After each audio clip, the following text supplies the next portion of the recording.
Pre అంటే before, post అంటే after. Okay. Peri అంటే అరౌండ్ అని రాసుకో. పెరి అంటే అరౌండ్ అని రాయండి. పెరి అంటే అరౌండ్.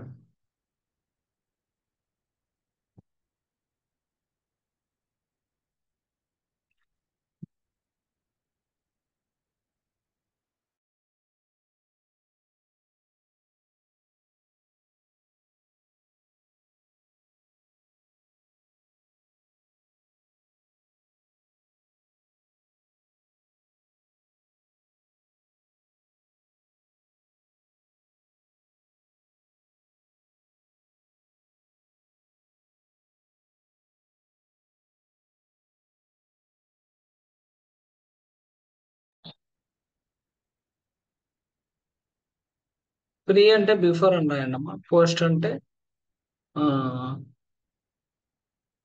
ఆఫ్టర్ అని రాయండి. పెరి అంటే అరౌండ్ అని రాయండి. ఓకే. ఒక నిమిషం.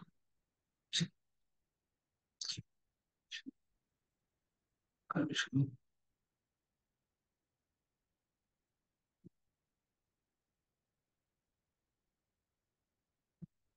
ఓకే. సో ఇప్పుడు ఎగ్జాంపుల్ రాసుకోండి. ప్రీ నాటల్ అని రాసుకోండి. ఎగ్జాంపుల్ వచ్చేసి ప్రీ నాటల్ అని రాసుకోండి.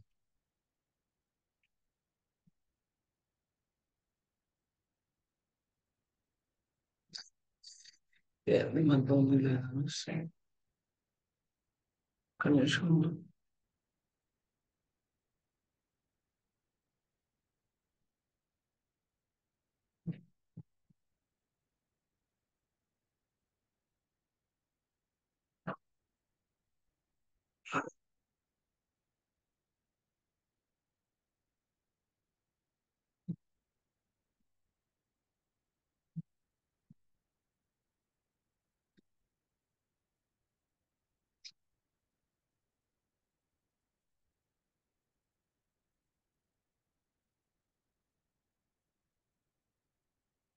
సో రాయండి అమ్మా. ఇప్పుడు ప్రీ నాటల్ అంటాడు. ప్రీ నాటల్ అంటే before the birth. Before the birth. Okay. Postnatal అంటాడు. Postnatal. Postnatal is nothing but after the birth. లేకపోతే పెరీ నాటల్ అంటాడు. Perinatal is nothing but around the around the birth అని చదవచ్చు. తర్వాత వచ్చేసి ఇంకా కొన్ని words రాద్దాం. Like epi. ఎపి అంటే ఎబోవ్. ఎబోవ్. హైపో అంటే అండర్ గాని లేకపోతే బిలో గాని చెప్పొచ్చు. ఇన్ఫ్రా. ఇన్ఫ్రా అన్నా కూడా బిలోనే. ఇన్ఫ్రా అన్నా కూడా బిలోనే. సబ్. సబ్ అన్నా కూడా అండర్ ఆర్ బిలో అని చెప్పుకోవచ్చు. లేదా ఇంటర్. ఇంటర్ అంటే బిట్వీన్ అమ్మ. బిట్వీన్. అదే ఇంట్రా అంటే విత్ ఇన్. ఇంట్రా అంటే విత్ ఇన్ అని చెప్పొచ్చు. నెక్స్ట్ వచ్చేసి ప్రో. ప్రో అంటే బిఫోర్. ప్రీ అన్నా కూడా బిఫోర్. ప్రో అన్నా కూడా బిఫోర్. రెట్రో. రెట్రో అంటే backward or behind. Backward or behind. Retro backward or behind. Okay. Backward or behind అంటాయి. తర్వాత వచ్చేసి వీటికి కొన్ని ఎగ్జాంపుల్ రాద్దాం. వీటన్నిటికీ కొన్ని ఎగ్జాంపుల్ రాద్దాం. సో ఏం చెప్పొచ్చు అంటే ఇప్పుడు ఎపి కదా. ఎపిడర్మిస్ అని చెప్పొచ్చు. ఎపిడర్మిస్. లేకపోతే ఎపిగ్యాస్ట్రిక్ అని చెప్పొచ్చు. ఎపిడర్మిస్ అంటే అబౌవ్ ద స్కిన్. ఎపిగ్యాస్ట్రిక్ అంటే అబౌవ్ ద స్టమక్. హైపో కదా. హైపోడర్మిక్ అని కూడా చెప్పొచ్చు. హైపోడర్మిక్ అంటే బిలో ద స్కిన్. లేకపోతే hypotension, the blood pressure which is below the normal range, that is called hypotension. ఇన్ఫ్రాకి ఇన్ఫ్రా కోస్టల్ అని చెప్పొచ్చు. సిఓఎస్టి కోస్టల్ అంటే సిఓఎస్టి కాస్ట్ అంటే రిప్సమ్. Infracostal is nothing but ribs, below the ribs. Sub ఉంది కదా, దీనికి సబ్ నాజల్ అని చెప్పొచ్చు. సబ్ నాజల్ అంటే under the nose. Inter intercostal అని చెప్పొచ్చు. ఇంటర్ కోస్టల్ అంటే బిట్వీన్ ద రిబ్స్. లేకపోతే ఇంట్రా మస్కులర్ అని చెప్పొచ్చు. ఇంట్రా మస్కులర్ అంటే within the muscle, pertaining within the muscle. Intercostal అంటే between the ribs. Intramuscular అంటే within the muscle. So ప్రోకి ఏం రాయొచ్చు అంటే ప్రోగ్నోసిస్. గ్నోసిస్ అంటే నోయింగ్, నోయింగ్ బిఫోర్, ముందే తెలుసుకోవడం. Knowing before is nothing but prognosis. Retro అంటే backward or behind. So retroversion is nothing but, so kidneys అనే రెట్రో పెరిటోనియల్ ఆర్గాన్ అని చదువుకుంటాం. కిడ్నీస్ అనే రెట్రో పెరిటోనియల్ ఆర్గాన్ అని చదువుకుంటాం. So retro is nothing but backward or behind అని చెప్పొచ్చు. Kidneys అనే రెట్రో పెరిటోనియల్ ఆర్గాన్. ఓకే, తర్వాత ఇంకా కొన్ని వర్డ్స్ రాసుకున్నాము.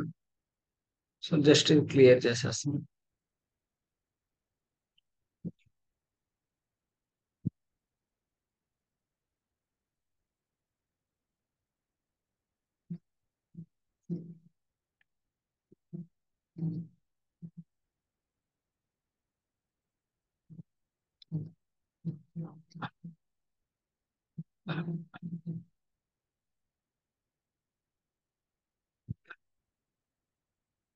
కొన్ని రాయండి. మోనో, మోనో అంటే సింగిల్. యూని అన్నా కూడా సింగిల్. బై అంటే టూ. డిప్లో అంటే డబుల్. ట్రై అంటే త్రీ. క్వాడ్రా అంటే ఫోర్. ఓకే, సో ఇక్కడ కొన్ని ఎగ్జాంపుల్ రాద్దాం. మోనోథెరపీ. మోనోథెరపీ థెరపీ అంటే ట్రీట్మెంట్ అమ్మ. మోనో అంటే single. Single treatment, single treatment monotherapy. లేకపోతే యూని న్యూక్లియర్. యూని న్యూక్లియర్ అంటే సింగిల్ న్యూక్లియస్. లేకపోతే బై లేటరల్ అని చదవచ్చు. లాటరల్ అంటే సైడ్స్ అమ్మ, బై అంటే టూ, బోత్ ద సైడ్స్. డిప్లోకి డిప్లోపియా అని చదవచ్చు. డిప్లోపియా అంటే double vision, double vision. Tri వచ్చేసి ట్రైసెప్స్ అని చెప్పొచ్చు. ట్రైసెప్స్ అంటే three muscle headed. Biceps triceps అని అంటాం కదా అట్లా. క్వాడ్రాక్ వచ్చేసి క్వాడ్రిప్లీజియా అని చదవచ్చు. క్వాడ్రిప్లీజియా అంటే paralysis of both upper and lower extremity. Okay, both upper and lower extremity is nothing but quadriplegia. Okay,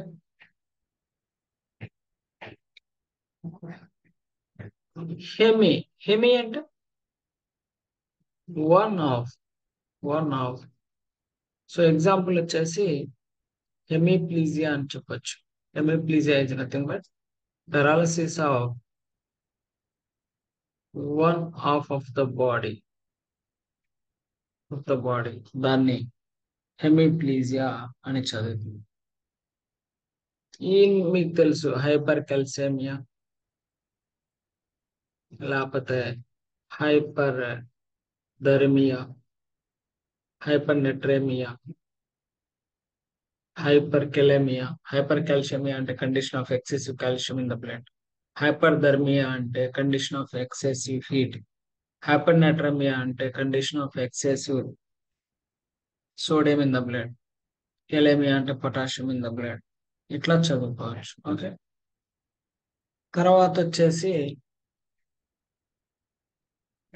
micro. Micro అంటే స్మాల్ అమ్మ. మ్యాక్రో అంటే లార్జ్. మైక్రో అంటే స్మాల్, మ్యాక్రో అంటే లార్జ్. ఓకే. పాలీ అంటే మెనీ. పాలీ అంటే many. Multi అన్నా కూడా many. Many or much. Multi అన్నా కూడా many or much. Okay. So example microscope అని చదవచ్చు.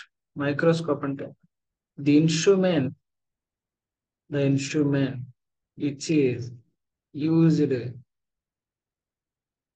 for examination of small objects. అదే మ్యాక్రోకి మ్యాక్రోసైట్ అని చదవచ్చు.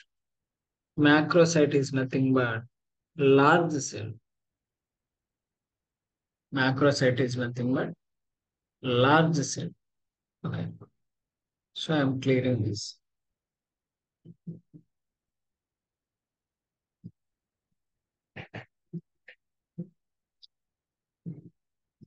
ఒక్క నిమిషం.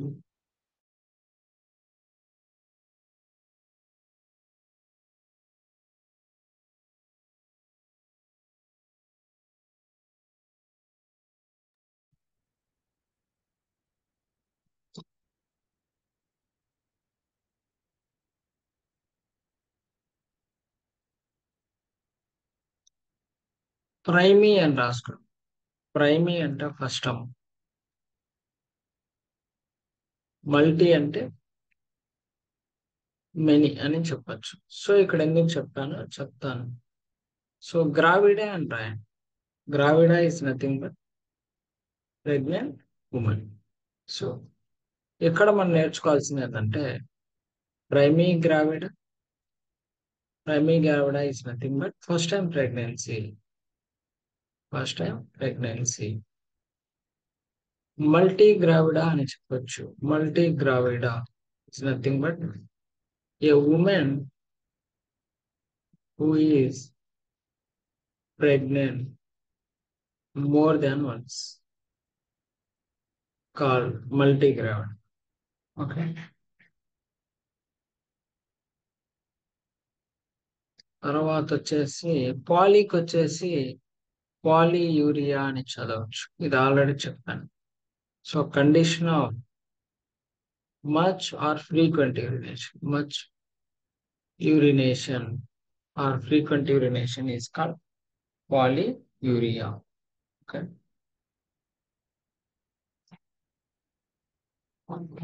తర్వాత ఇంకొన్ని రాసుకోండి. ఏబి అమ్మ. ఏబి అంటే బి అటువైపు తిరిగింది కాబట్టి అవే అని రాసుకోండి. ఏడి. ఏడి అంటే డి ఇటువైపు తిరిగింది కాబట్టి టూ వర్డ్స్ అని రాసుకోండి. చాలా ఇంపార్టెంట్. చాలా సార్లు అడిగారు సిపిసి ఎగ్జామ్ లో. అబ్డక్షన్ అడక్షన్ అని చెప్పి చాలా సార్లు అడిగారు. Abduction. Abduction is nothing but movement of limb away from the body is called abduction. Adduction is nothing but movement of limb towards the body is called adduction. రెండు చాలా important. Okay. తర్వాత వచ్చేసి circumrenal అంటే around the kidney అని చెప్పొచ్చు. Around the kidney. Okay. తర్వాత ఇంకొకటి రాసుకోండి, periodontal. Periodontal is nothing but around the 230, ఏదో ఒకటి చెప్పొచ్చు. ఓకే, తర్వాత వచ్చేసి డయా అంటే అక్రాస్ ఆర్ త్రూ అని చెప్పొచ్చు. సో ఎగ్జాంపుల్ ఏం చెప్పొచ్చు అంటే డయేరియా. డయేరియా,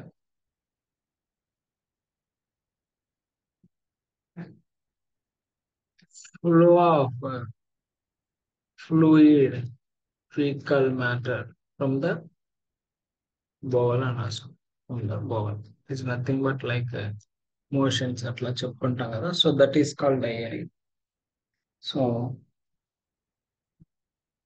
నెక్స్ట్ వచ్చేసి ఇంకొకటి రాయండి. So just you can write the transvaginal. Transvaginal pertaining, al అంటే పటైనింగ్ కదా, పటైనింగ్ అక్రాస్ ద వజైనా అని చెప్పొచ్చు. తర్వాత వచ్చేసి ఇంకా కొన్ని వర్డ్స్ రాసుకుంటాం. ఎక్టో. ఎక్టో అంటే ఎక్టో కానీ ఎక్సో కానీ అంటే అవుట్ సైడ్ అమ్మ, అవుట్ సైడ్. అదే ఎండో కానీ లేకపోతే ఇంట్రా కానీ ఇవన్నీ విత్ ఇన్ లేదా ఇన్సైడ్ అని చెప్పొచ్చు. విత్ ఇన్ లేదా ఇన్సైడ్ అని చెప్పొచ్చు. Okay, endo, intra, within, inside. తర్వాత వచ్చేసి para. P R A, para. Para is nothing but near or beside. So example వచ్చేసి పారానాజల్ అని చెప్పొచ్చు. Paranasal is nothing but pertaining beside or near the nose. Near the nose అని చదవాలి. Okay, ఎండోకి, ఎండోకి ఏం రాయొచ్చు అంటే endocrine, within the secretion. Crine అంటే సెక్రీషన్, ఎండో అంటే విత్ ఇన్. లేకపోతే intramuscular, pertaining within the muscle అని చెప్పి చదువుకోవచ్చు. లేకపోతే ఎక్టోకి ఎక్టోజీనస్ అని చెప్పొచ్చు. ఎక్టోజీనస్ అంటే forming outside of the body structure is called ectogenous. లేదా ఎక్స్ట్రోపియా అనొచ్చు. ఓపియా. ఎక్స్ట్రోపియా అంటే exotropia is nothing but turning outward. Turning outward. ఇంకా ఇట్లా ecto, endo important. Okay, just అలా గుర్తుపెట్టుకోండి. సో తర్వాత ఇంకా కొన్ని వర్డ్స్ ఉన్నాయి, క్లియర్ చేస్తున్నాను.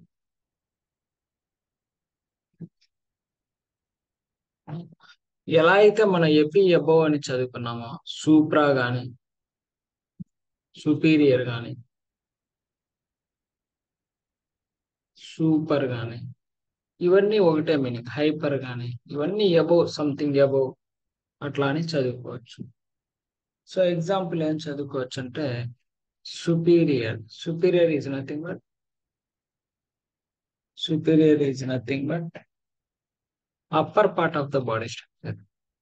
అంటే హెడ్ వైపు ఉన్నదాన్ని సుపీరియర్ అంటారు. Upper part of the body structure అని రాస్తాం. ఓకేనా, సుపీరియర్.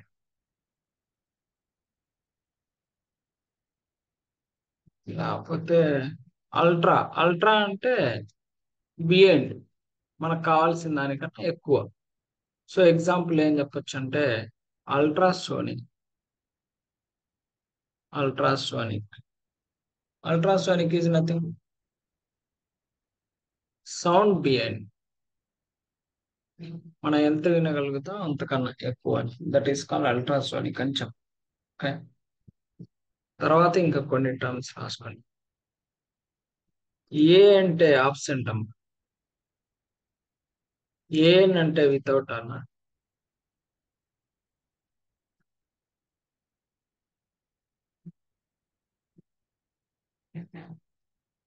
యాంటీ అంటే అగైనెస్ట్,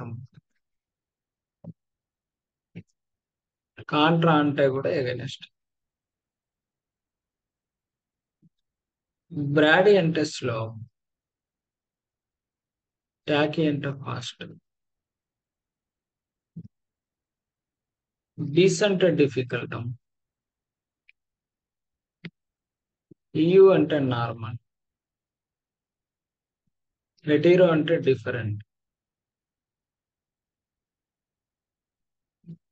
హోమో అంటే cell.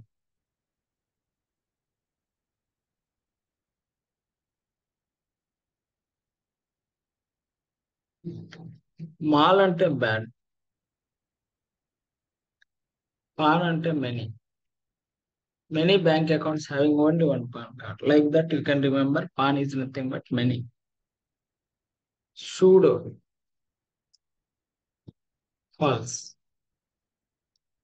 Sin, joint, fusion. Okay. So example ఏమైనా రాసుకోవచ్చు అంటే, ఏకి apnoea, అమాస్టియా,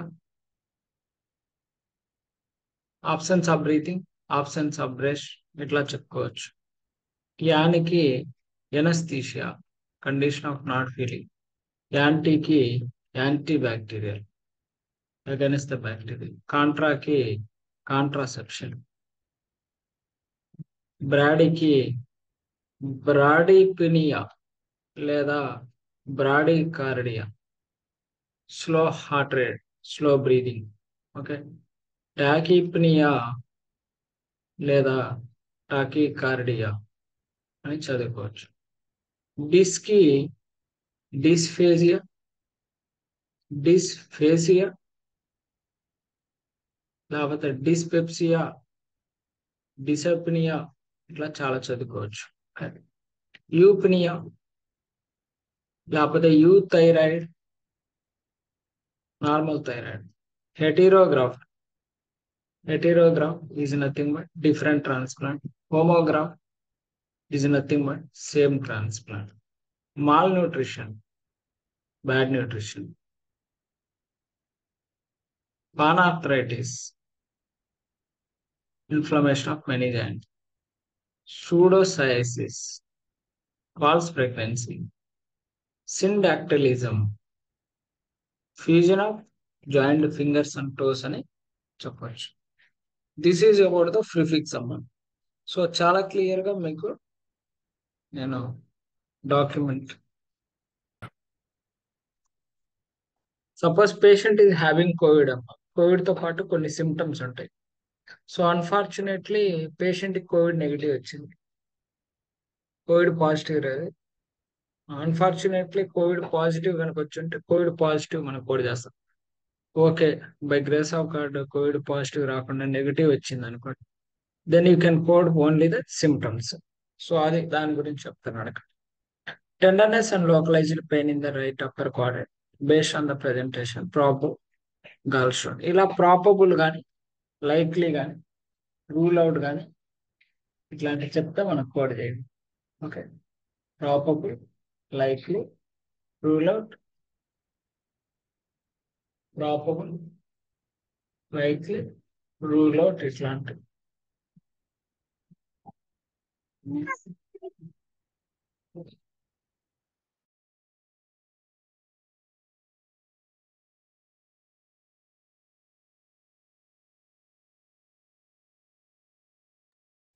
so probable, likely, rule out, inconclusive, differential diagnosis, unconfirmed, వీటన్నిటికీ మనం కోడ్ చేయకూడదు. ఓకే, ఇక్కడ ఏమంటున్నాడు అంటే ప్రాపబుల్ గాల్ స్టోన్ అంటున్నాడు, గాల్ స్టోన్ కి మనం కోడ్ చేయకూడదు.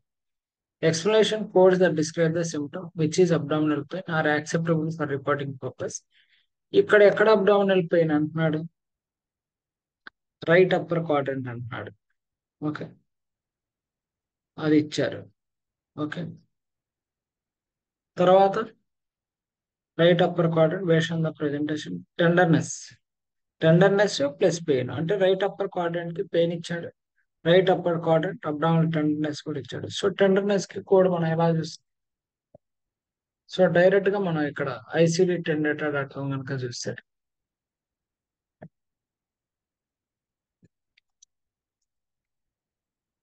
ఐసిడి టెండేటా ఒక్క నిమిషం.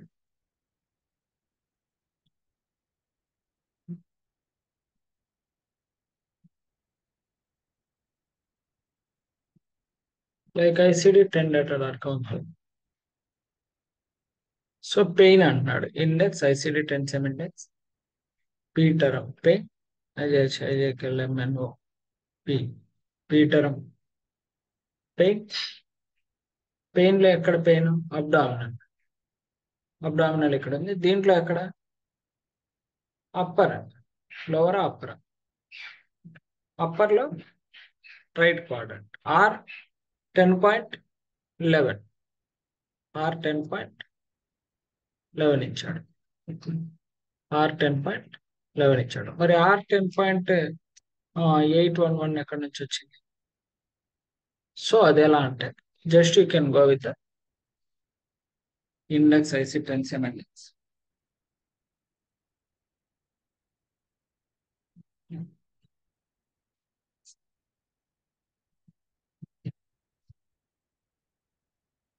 You can go with the index ICD 1070. You can go with the word like tenderness.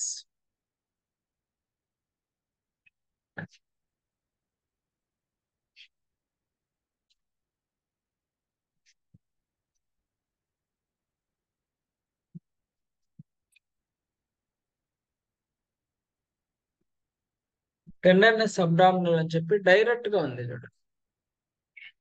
ఎక్కడ అది? Left upper quadrant, right upper quadrant కదా. సో ఎక్కడ ఉంటుంది?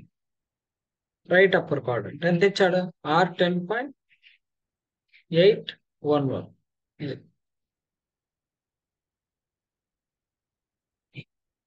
ఇది ఇచ్చేస్తాం. ఓకే, తర్వాత use of symptom code with definite diagnosis codes.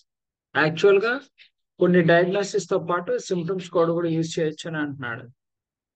Code for sign and symptom may be reported in addition to the related to the definitive diagnosis when sign and symptom is not routinely associated with the diagnosis, such as various signs and symptoms are associated with the complex symptom. The definitive diagnosis code should be sequenced before the symptom code. Sign and symptoms are associated routinely with the disease process, should not be assigned additional code unless the otherwise instructed to the classification. Actual గా patient కి migraine headache ఉంది.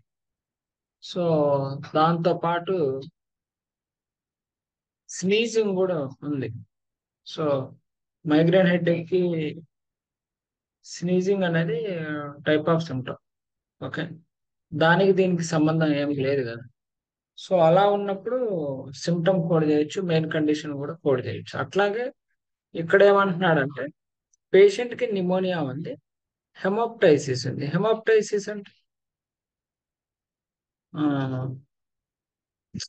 అదే ఉమ్ములో blood రావడం, that is called haemoptysis. Okay, చూసినప్పుడు blood, so that is called హెమోప్టైసిస్.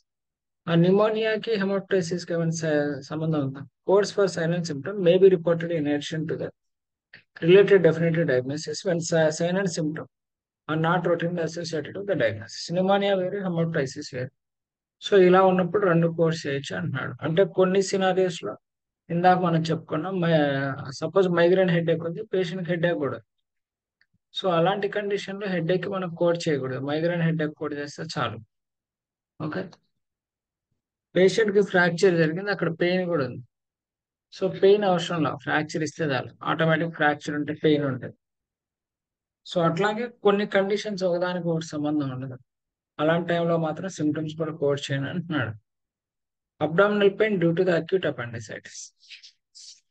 Actual గా ఇక్కడ abdominal pain ఉంది, ఆ పెయిన్ అనేది దేని వల్ల ఉందంటే అపెండిసైటిస్ ఉంది. సో అప్పుడు మనం డైరెక్ట్ గా అపెండిసైటిస్ లోకి వెళ్ళి,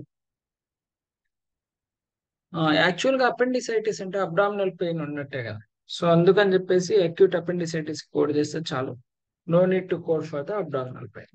ఓకే. తర్వాత combination codes that include the symptoms. యాక్చువల్గా ఇక్కడ ఏం ఎగ్జాంపుల్ ఇచ్చాడంటే IBS with diarrhoea, irritable bowel syndrome, okay, combination codes that include the sym.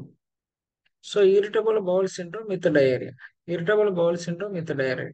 So IBS అనేది వేరు, ఇరిటబుల్ బౌల్ సిండ్రోమ్ వేరు, డయేరియా వేరు. సో ఈ రెండింటి కలిపి కాంబినేషన్ కోడ్స్ ఉన్నప్పుడు కాంబినేషన్ కోడ్స్ యూజ్ చేయాలి. యాక్చువల్గా పేషెంట్కి నాజియా ఉంటుంది, వామిటింగ్ ఉంటుంది. సో నాజియా విత్ వామిటింగ్ ఒక కోడ్ ఉంటుంది, ఐబిఎస్ విత్ డయేరియా కూడా సపరేట్ కోడ్ ఉంది. So index ICD ten CM index, you can go with the nausea, N term. ఎంటరంలో మనం డైరెక్ట్గా ఎన్ఏయుఎస్ఐ నాజియా అని కొడితే ఈ నాజియాలో విత్ వామిటింగ్ ఉంటుంది, without vomiting. Nausea with vomiting వచ్చేసి R11.2, నాజియా వితౌట్ వామిటింగ్ వచ్చేసి R11.0. సో నాజియా వామిటింగ్ రెండు ఇచ్చినప్పుడు you can go with the nausea with vomiting only. Okay. అలాగే ఐబిఎస్ డైరియా సపరేట్ ఇచ్చినప్పుడు ఐబిఎస్ డైరియా రెండు ఇచ్చాడంటే ఖచ్చితంగా మనం ఐబిఎస్ డైరియా సపరేట్ కోడ్ చేయకుండా ఇరిటబుల్ ఇరిటబుల్ అని ఉంది, ఇరిటబుల్ బౌల్ సిండ్రోమ్ అని ఉంటుంది. IBS is nothing but irritable bowel syndrome అని ఉంది. Bowel syndrome with constipation with diarrhoea. If it is IBS with the constipation, you can go with the K58.1. If it is IBS with the diarrhea, then you can go with the K58.0 అనే code మనం చేస్తాం. Okay. So next repeated falls. Here యాక్చువల్గా repeated falls అంటే కొంతమంది ఊరుకున పడిపోతా ఉంటారు. Repeated fall for use of the encounter when the patient has recently fallen and the reason for fall is being investigated. Code Z91.81 history of falling. So ఇక్కడ falling అనేది 2 types of falling ఉంది. ఒకటేమో history of falling, ఇంకోటేమో repeated falls. So ఇది ఎలా చూస్తాం? Index ICD ten CM అనేది you can go with the falls, F term falls. In that you can check with the repeated falls. Falling direct code ఉంది, falling repeated R29.6. అదే history of falling వచ్చేసి index ICD ten CM index, you can go with the H term history, you can go with the H term history, can go with the term H term history. In that directly you can check with the falls Z91.81. So తర్వాత వచ్చేసి coma scale గురించి మాట్లాడుతున్నాను. So coma scale, ఇక్కడ coma scale ఎట్లా చూస్తామంటే series వచ్చేసి R40.2 అన్నాడు. So coming to the coma scales, you can directly enter into the like C term. In C term you can check with the coma index ఐసిటెన్సిమ్ index, you can go with the C coma. Direct coma అని చూడండి R40.20. ఈ coma స్కేల్లో ఈ R40.20 అని click చేస్తే ఇక్కడ R40.20 is unspecified coma. If it is a coma scale of eyes open unspecified in the field at the arrival at the hospital admission, ఇట్లా చాలా ఉన్నాయి. సో అడేమిస్తారో చెక్ చేసుకోండి, ఆ కోడ్ అనేది చేయాలి. జస్ట్ మీరు చూసుకోండి, R40 సిరీస్ వస్తుందని గుర్తుపెట్టుకోండి. ఓకే. తర్వాత వచ్చేసి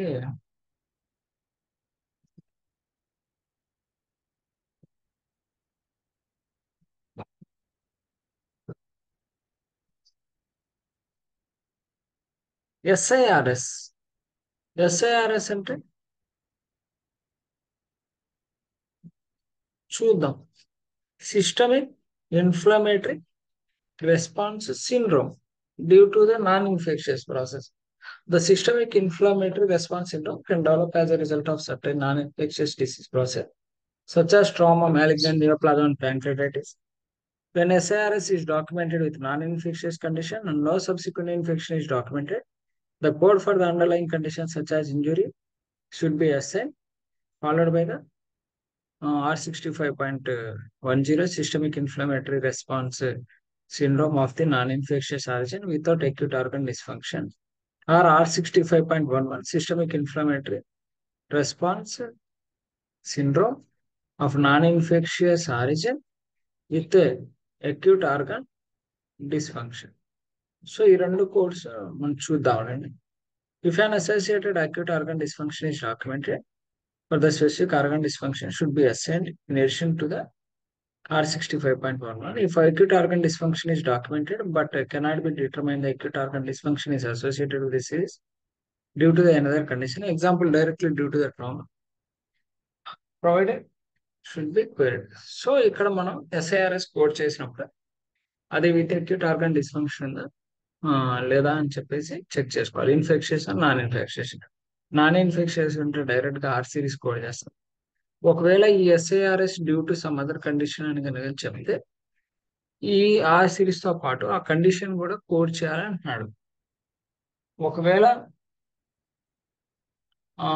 ఈ SIRS ద్వారా కాకుండా ఆ కండిషన్ వేరే దాని ద్వారా కనుక అని చెప్తే అప్పుడు ప్రొవైడర్ కి క్వైరీ రేస్ చేయమంటాడు. సో ఏమిచ్చాడు? SIRS కదా, ఎస్టర్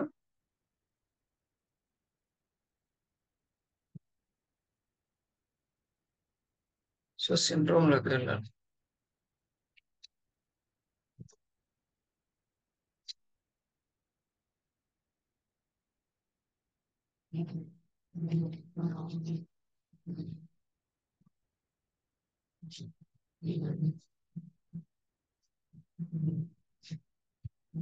సిండ్రోమ్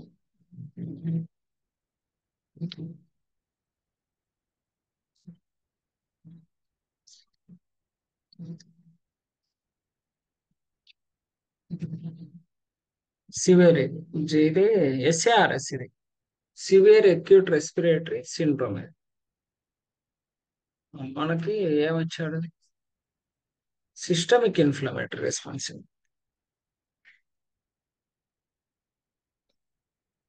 ఇది R65.10 ఇచ్చాడు.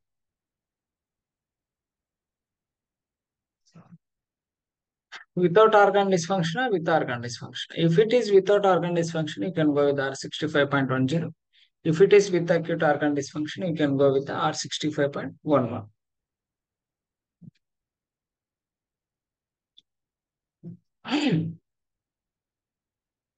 ఒకవేళ ఈ acute organ dysfunction with acute organ dysfunction కనుక ఉంటే దాంతో పాటు మనం ఏదైనా హార్ట్ స్ట్రోక్ కానీ ఇలా ఇంజురీ ట్రోమా కానీ ఉంటే అవి ఫస్ట్ కోడ్ చేసి తర్వాత ఆర్ కోడ్ చేయండి అని అంటున్నాడు. చాలా క్లియర్ గా చెప్తున్నాడు. Code first underline conditions such as heart stroke, injury and ట్రోమా ఈ ఫస్ట్ కోడ్ చేసి తర్వాత కోడ్ చేయండి అంటున్నాడు. ఓకే,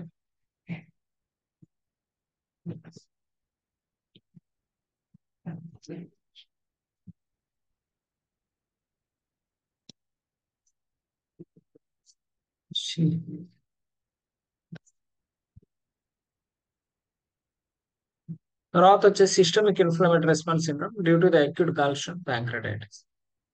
సో దానివల్ల కాబట్టి అది ఫస్ట్ కోడ్ చేసి బైలర్ ప్యాంక్రెటైటిస్, తర్వాత ఈ SIRS అనేది కోడ్ చేసి తర్వాత death N O S. Code R99 ill defined unknown cause of mortality is only used in the very limited circumstances when the patient who has already died is brought into the emergency department or other healthcare facility and it is pronounced dead upon the arrival. It does not represent the discharge or disposition of death. Suppose patient death can go with the R99 series. NIHS stroke scale. NIHS stroke scale is R29.7. Okay. Be used for the conjugation with the acute stroke. Suppose ఈ heart stroke scale అనేది ఈ I63 series తో ఈ heart stroke coma scale ఎలాగో ఇలా NIHS stroke scale కూడా use చేస్తారని అంటున్నాడు. ఓకే, చాలా ఇంజురీ అండ్ పాయిజనింగ్ రేపు చెప్తాను కానీ ఇంజురీ అండ్ పాయిజనింగ్ రేపు చెప్తాను.